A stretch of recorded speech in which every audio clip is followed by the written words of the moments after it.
Good morning guys, मैं नरोत्तम सिंह राजपूत एक बार पुनः अपने यूट्यूब चैनल में आप सभी लोगों का हार्दिक स्वागत करता हूं गाइस। उम्मीद करता हूं आप सभी लोग घर पे ठीक ठाक होंगे। गाइस, आज हम लोग डिस्कस करेंगे प्रेजेंट इंडेफिनिट के बारे में और पास्ट इंडेफिनिट के बारे में और फ्यूचर इंडेफिनिट के बारे में। सो आइए इन सब के बारे में डिस्कस करने से पहले कुछ इनके लिए जो ज़रूरी चीज़ें होती हैं उनके बारे में हम लोग और थोड़ा सा डिस्कस करेंगे गाइस। जैसा कि यहाँ पर दिया है, अंग्रेजी में पर्सन 3 प्रकार के होते हैं। नंबर 1 होता है फर्स्ट पर्सन, जिसमें आई और बी होता है गाइस। यहाँ पर एक चीज़ और आपको ध्यान रखना, ये जो आई होता है हम लोग इसको कॉमन सब्जेक्ट मानते हैं, यानी कि जो ये काम करेगा कर्ता में, ये इनको अगर आप चाहें तो इनको पर्सनल प्रोनाउन भी कह सकते हैं। सो जो आई होता है गाइस, ये कॉमन होता है। कॉमन कैसे होता है? ये एक वचन और बहुवचन दोनों के लिए काम करता है गाइस। और बी ये ऑलरेडी बहुवचन के लिए काम करता है। इसके बाद सेकंड पर्सन जो आपका दिया है यू, और फिर दिया गया है आपका third person he, she, it, they. ये आपके एक वचन है यहाँ से लेकर के यहाँ तक, और ये इन्हीं का बहुवचन है। अगला यहाँ पर देख लेते हैं वचन। जैसे कि अगर आपने ध्यान देना है, वचन 2 प्रकार के होते हैं।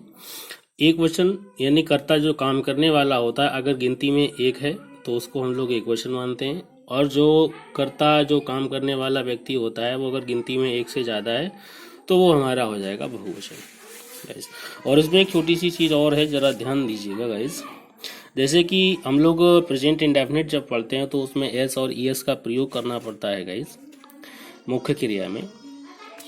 तो ध्यान दीजिएगा, यदि किसी वर्ब के अंत में, यदि किसी वर्ब के अंत में O, X, C H, S S, S H ये सारे शब्द अगर आपको मिलें तो आपको ई एस ऐड करना है, अन्यथा केवल आपको एस लगाना है गाइस। जैसे कि यहाँ एग्जाम्पल में दिया है मैंने गो, तो गो के बाद में आप लास्ट में यहाँ पर देख सकते हैं कि गाइस यहाँ पर ओ प्रयोग किया गया है, तो इसीलिए यहाँ पर एस नहीं लगेगा, ई एस का प्रयोग किया जाएगा, तो गोज हो जाएगा आपका।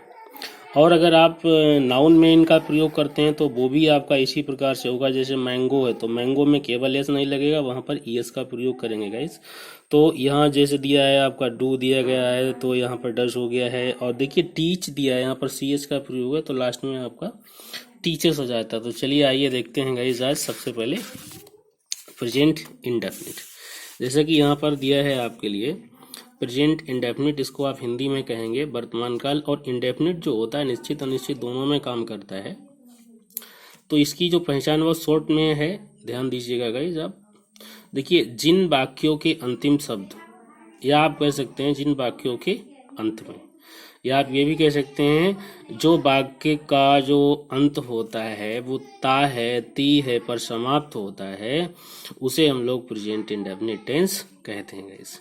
और इसमें रूल 2 प्रकार के होते हैं गाइस। मैंने थोड़ा शॉर्ट में लिखा है गाइस, उम्मीद करता हूँ आप लोगों को समझ में आएगा, जल्दी जल्दी मैं आपके लिए लाया हूँ।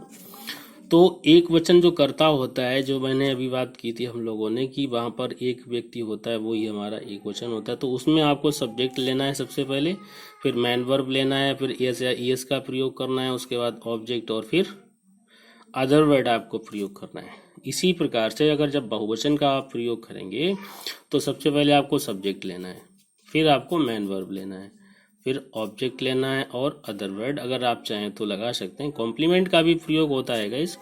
यहाँ ध्यान दीजिएगा गाइस, एस या एस का प्रयोग केवल एक वचन कर्ता में होगा और बहुवचन कर्ता में एस या एस का प्रयोग नहीं होगा।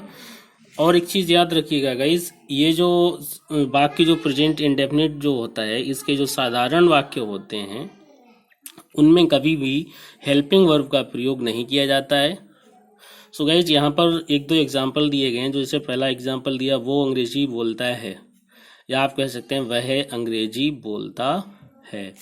तो वह के लिए आपका कर्ता एक वचन है, तो यहाँ पर आपका हो गया ही। अब देखिए ही ई, अब यहाँ क्या दिया गया है, एक वचन कर्ता के साथ जो मैन वर्ब आप प्रयोग करेंगे उसमें एस या ई एस का ऐड करेंगे।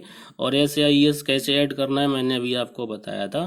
तो जैसा कि यहाँ पर दिया है कि वो अंग्रेजी बोलता है, तो वह के लिए आपका सबसे पहले ही आएगा, ठीक। और फिर उसके बाद आपका आएगा बोलने के लिए, क्योंकि यहाँ सहायक क्रिया का तो प्रयोग होना नहीं है, सीधा मैन वर्ब का प्रयोग होना है नियम के अनुसार। तो हमारा स्पीक हो जाएगा। तो स्पीक में क्या करेंगे हम लोग, केवल एस का प्रयोग कर देंगे, तो ही स्पीक्स और इंग्लिश। बहुत इजी होता है गाइस। 3 शब्द हैं इनमें, तो तीनों शब्दों का आपको प्रयोग करना है। सबसे पहले आपको कर्ता लेना है, फिर क्रिया लेना है और फिर आपको कर्म लेना है। तो कर्ता आपका ही और क्रिया आपकी स्पीक और कर्म आपका इंग्लिश, यानी कि ही, और ही ने क्या किया, स्पीक किया, बोला, तो बोलने का असर जो है कहाँ जाएगा, इंग्लिश पे, तो इंग्लिश है, तो ही स्पीक्स इंग्लिश। इसी प्रकार से मैं अंग्रेजी बोलता हूँ तो आई स्पीक इंग्लिश हो जाएगा। और वे अंग्रेजी बोलते हैं गाइस, यहाँ पर मात्रा नहीं लगी है, तो वे अंग्रेजी बोलते हैं, तो यहाँ पर गाइस थोड़ा सा मिस्टेक हो गई है, यहाँ पर आपका दे रहेगा, तो दे स्पीक इंग्लिश। बहुत इजी है गाइस, और इसी प्रकार से आप इस पर ढेर सारे सेंटेंस बनाएंगे तो आपको बहुत अच्छे से समझ में आएगा गाइस। अगला देख लेते हैं इसमें पास्ट इंडेफिनिट का। तो पास्ट इंडेफिनिट जो हमारा भूतकाल में जाएगा, यहाँ पर जो इसकी पहचान होती है गाइस, वो ध्यान दीजिएगा कि जो वाक्य होते हैं आ, ई, ए, इस तरीके के शब्दों, या फिर या था, ई थी, आ थी, एक बार फिर से ध्यान दें, जिन वाक्यों का जो अंत होता है वो आ, या है, ई है, आ है, या था, या ई थी, या आ था जैसे शब्दों पर समाप्त होता है, उन्हें हम लोग पास्ट इंडेफिनिट टेंस कहते हैं गाइस। और इसका जो रूल होता है वो छोटा सा रूल है, जो सभी प्रकार के कर्ताओं के साथ क्लियर रहेगा, चाहे वो सिंगुलर हो चाहे प्लूरल हो, सभी क्लियर रहेगा गाइस। उम्मीद करता हूँ आपको प्रेजेंट इंडेफिनिट समझ में आया होगा।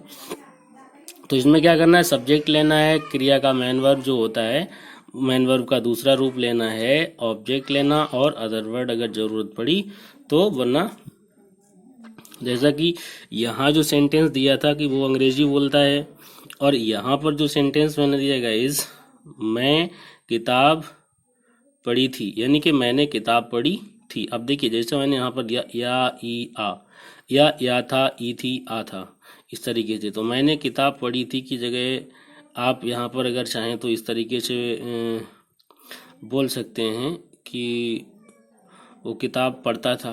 तो जो पढ़ता था गाइस, यहाँ पर एक ध्यान दीजिएगा, अगर हम यहाँ पर बोलेंगे कि मैंने किताब पढ़ी थी, अगर यहाँ मैं बोल दूं कि मैं किताब पढ़ता था, तो जो पढ़ता था यहाँ पर एक हैबिट जैसी बात आ जाती है गाइस, इसीलिए मैंने यहाँ पर ता, था, तीथे का प्रयोग नहीं किया है गाइस। तो मैंने किताब पढ़ी थी। अब यहाँ पर आपको क्या करना है, जैसे यहाँ पर या तो मैंने किताब पढ़ी या मैंने किताब पढ़ी थी, दोनों प्रकार से आप इसे बोल सकते हैं गाइस। तो यहाँ क्या करना है, सबसे पहले हमें सब्जेक्ट लेना है। तो सब्जेक्ट कौन है, हमारा कॉमन सब्जेक्ट है। कॉमन का मतलब मैंने बताया था कि आई जो होता है, इसका प्रयोग हम लोग एक वचन और बहुवचन दोनों के लिए करते हैं। तो मैंने किताब पढ़ी थी, तो आई, और पढ़ने के लिए क्या करेंगे हम लोग, यहाँ ये जो लिखा हुआ है गाइस, रीड जो लिखा है आपको दिख रहा है, रीड नहीं बोलेंगे इसको, रेड बोलेंगे। क्या बोलेंगे गाइस, रेड, क्योंकि यहाँ से हमें क्लियर करना है था, थी, थे, तो सेकेंड फॉर्म लगेगी यहाँ पर। और रीड, रेड, रेड लिखने में समान होता है लेकिन पढ़ने में थोड़ा सा डिफरेंट होता है गाइस। तो आई रेड, क्या रेड, जो रीड क्रिया का जो रूप है यहाँ पर रेड, इसका असर कहाँ जाएगा, बुक के ऊपर। तो आई रेड द बुक। पहले इधर से चलते हैं, फिर हम लोग इधर से बैक होकर आते हैं गाइस। सिंपल जो वाक्य होते हैं उनमें ध्यान रखना, पहले सबसे आपको ऐसे इधर से चलना है और फिर आप इधर से ऐसे चलते आइएगा और आपका वाक्य बन जाएगा। तो फिर अगला है उसने किताब पढ़ी थी, तो यहाँ पर हो जाएगा he read the book, he read the book. अगला है उन्होंने किताब पढ़ी थी, तो दे रेड द बुक। पहले कर्ता लेना है, फिर मैन वर्ब लेना है, फिर आपको ऑब्जेक्ट लेना है। बहुत इजी है गाइस इसका सिंपल सेंटेंस, प्रेजेंट का, पास्ट का, फ्यूचर का। वह आगरा गया, या तो आप यहाँ पर गया पे रखें, या आप यहाँ पर इस तरीके से करके था भी ऐड कर सकते हैं, तो हो जाएगा वो आगरा गया था। तो ही वेंट टू आगरा। आप देखिए वह करता हो गया आपका, फिर इसकी क्रिया क्या होगी, जाना, तो जाना गो होता है, गो का सेकेंड फॉर्म क्या होता है, वेंट होता है। और जाने के लिए हम लोग टू का प्रयोग करते हैं। टू कहाँ के लिए टू किया उसने, आगरा के लिए, तो ही वेंट टू आगरा। उम्मीद करता हूँ गाइस आपको प्रेजेंट इंडेफिनिट और पास्ट इंडेफिनिट समझ में आया होगा। चलिए फ्यूचर इंडेफिनिट और देख लेते हैं गाइस। देखिए फ्यूचर इंडेफिनिट यहाँ भविष्यकाल जो दिया गया है हमारा, इसकी जो पहचान होती है गाइस, बहुत छोटी छोटी सी सबकी पहचानें हैं। यहाँ दिया है कि जिन वाक्यों के अंत में गा गी गे आदि शब्दों का प्रयोग किया जाता है उसे हम लोग फ्यूचर इंडेफिनिट टेंस कहते हैं। और यहाँ जो इसका रूल दिया है, इसमें आपको सब्जेक्ट लेना है, उसके बाद में आपको गाइस विल और शैल लेना है, दोनों में से किसी एक का प्रयोग करना है, फिर आपको मेन वर्ब लगाना है और ऑब्जेक्ट का प्रयोग करना है, बाकी अदर वर्ड। एक चीज़ और याद रखना है आपको, आई और बी जो होता है हमारा जो फर्स्ट पर्सन होता है, इनके साथ में शैल का प्रयोग किया जाएगा, बाकी सभी कर्ताओं के साथ विल का प्रयोग करना है, वेदर चाहे वो एक वचन हो और चाहे वो बहुवचन हो। गाइस ध्यान दीजिएगा, जिन वाक्यों के अंत में गागी गे आदि शब्द आता है उन्हें हम लोग क्या कहते हैं, फ्यूचर इंडेफिनिट कहते हैं।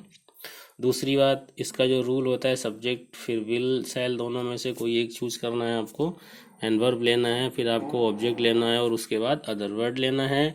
और जो फर्स्ट पर्सन होता है आई और बी, उनके साथ आपको शैल का प्रयोग करना है। गाइस जैसा कि यहाँ पर दिया गया है आप देख सकते हैं, वो किताब पढ़ेगा, वह किताब पढ़ेगा। तो आपको पहले क्या करना है, आपको यहाँ से चलना है गाइस, इधर से चलना है और फिर आप इधर से ऐसे करके बैक हो जाइएगा, ऐसे आपका सेंटेंस एकदम सरलता से बन जाएगा। तो वह के लिए आपका ही, और गागी के लिए आपका विल, और पढ़ने के लिए आपका रीड, और रीड का असर कहाँ जाएगा, बुक पे। तो he will read the book, वो गा पढ़े किताब। यस, तो he will read the book. मैं किताब पढ़ूंगा, तो यहाँ हो जाएगा आपका मैं के लिए आई, और गा के लिए शैल, और पढ़ने के लिए रीड, और रीड का असर कहाँ जाएगा भाई, किताब के ऊपर। गाइस अगर आप चाहें गाइस यहाँ पर, तो शैल की जगह आप विल का भी प्रयोग कर सकते हैं। आगे दिया है हम अंग्रेजी बोलेंगे, तो बी शैल स्पीक इंग्लिश, तो बी हम के लिए और गा के लिए शैल, बोलने के लिए स्पीक और अंग्रेजी के लिए इंग्लिश। या आप चाहे तो यहाँ पर विल की जगह शैल का भी और शैल की जगह विल का प्रयोग कर सकते हैं गाइस। तो बी विल स्पीक इंग्लिश।